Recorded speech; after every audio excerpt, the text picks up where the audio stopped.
Ya, ini jamaah Almas dari rombongan Abu Upaya Pasi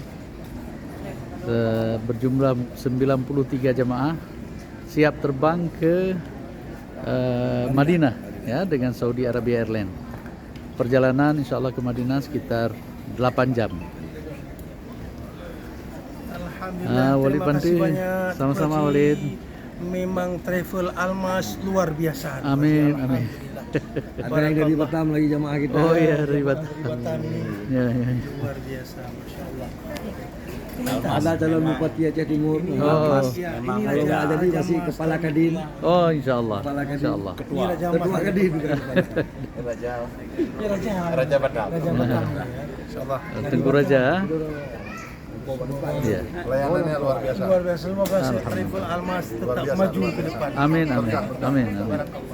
Allah ibarik fik. Kirim gelung tuh. Kayak Facebook. Nona YouTuber ya. Ya, ya. Na Abu YouTuber kan? aja. Abu bak bisnis eh. Long itu kan. Nah. Tapi nyohana ke lilong mungkin ke wate ke mepek kan? Nah, apa sih? Nyong mana? Menyong berdua walong oleh imigrasi. Langsung balon.